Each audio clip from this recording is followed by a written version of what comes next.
Bonjour Marc Guiraud. Bonjour Jean-Philippe. Marc Guiraud, vous êtes président de Newstank. Newstank est un média, donc vous êtes un ancien journaliste d'Europe 1. Vous avez fondé l'AEF, qui est très bien connu dans le monde académique, l'AEF, et qui est en gros l'équivalent de l'AFP pour le monde de l'enseignement supérieur et de la recherche.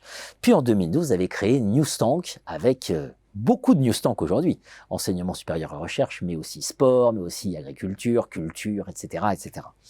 Et petite question générale. Le constat que vous aviez fait finalement, c'était que le journalisme était une industrie appelée à connaître une crise majeure, constat qui s'est vérifié à deux niveaux. D'abord, problème de modèle économique lié à Internet, évidemment. Et puis de l'autre côté, crise de confiance. Voilà, les deux se sont encouragés dans une spirale négative. Ça a été une industrie, c'est une industrie qui n'est pas sortie d'ailleurs de cette crise qui est vraiment très très difficile. Regardez, Bernard Arnault a remis des dizaines de millions d'euros dans le groupe Les Échos, Le Parisien, il y a très peu de temps encore, parce que ces grands médias, pourtant, ces grandes marques, n'arrivent pas à retrouver un équilibre économique. Je ne parle même pas de dégager des résultats. Donc c'est compliqué. Les médias quotidiens, en tout cas nationaux, ou les hebdomadaires généralistes nationaux, mais également la PQR, ont perdu énormément de lecteurs ces dernières années, énormément de lecteurs. Ils ont perdu énormément de ressources publicitaires également. Donc, si vous n'avez plus ni les abonnés ni les ressources publicitaires, c'est compliqué. Je souligne que cette chute très forte du nombre de lecteurs avait commencé avant Internet. Bien avant Internet. La tendance avait commencé avant Internet. Mais Internet a accéléré cette tendance. Bien sûr. Alors évidemment, alors c'est qu'une des formules chez Newstank, c'est ne pas penser à la place de, mais donner à penser. Voilà. Un point qui est absolument majeur, on évoque Internet, c'est les réseaux sociaux. C'est le poids pris par les réseaux sociaux, les fameuses bulles de filtre, les fameuses fake news, etc., etc.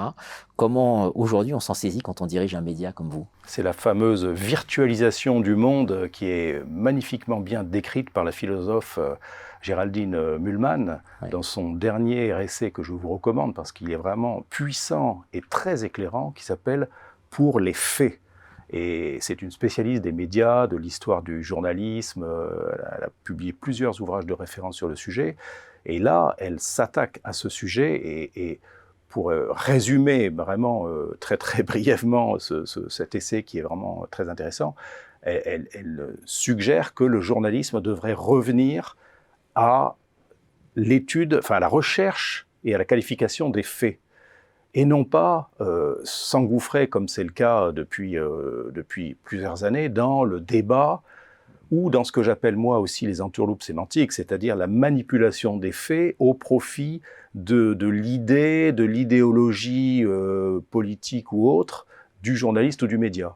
Donc il y a le journalisme tel que je le conçois, c'est prendre du recul et essayer de qualifier les choses de manière précise et laisser les auditeurs, les téléspectateurs, les lecteurs se forger eux-mêmes leur opinion. Donc, Albert Londres disait, j'ai une seule carte, c'était à l'époque, une seule carte, c'est la carte du chemin de fer. Voilà, parce que je voyage, je vais voir sur place ce qui se passe. Clémenceau, quand il a dirigé l'Aurore entre 1903 et 1906, sillonnait sa rédaction en disant « Messieurs, sujet, verbe, pour un complément, venez me voir dans le bureau avant ». Voilà, donc c'est ce qu'on fait chez Newstank aussi quand on dit « pas d'adjectif ». Quand vous commencez à utiliser un adjectif, vous commencez à déformer les choses, puisque voilà, et plutôt que de dire il fait chaud, donnez la température, et plutôt que de dire il fait environ 25 degrés, dites il fait 24,5 ou 26, parce que c'est pas la même chose et c'est pas forcément le même ressenti, et au moins c'est précis, c'est pas discutable, c'est factuel. Voilà, et c'est ce retour aux faits qui est loin de ce que font la majorité des journalistes aujourd'hui, qui pensent surtout à se montrer eux-mêmes, qui ont un avis sur tout, et surtout un avis, comme disait l'autre, plutôt que voilà. Et quand on donne les faits, on s'aperçoit que souvent la réalité est complexe. pas souvent, tout le temps. La réalité est complexe, la réalité est nuancée. Donc pour moi, l'honneur du journalisme, ça serait de revenir aux faits et de recourir aux experts, mais attention, à des vrais experts. On a des universitaires qui connaissent des sujets, qui les ont travaillés pendant des années, qui ont fait des thèses, qui mènent des recherches, qui encadrent des recherches. Ces gens-là devraient être plus visibles et plus utilisés par les journalistes dans le débat, là pour le coup, pour éclairer les faits, apporter des éléments.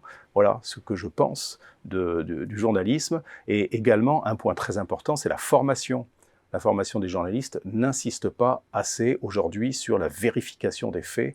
C'est la base de tout et c'est pas assez présent dans les formations au journalisme. Merci à vous. Merci Jean-Philippe Denis.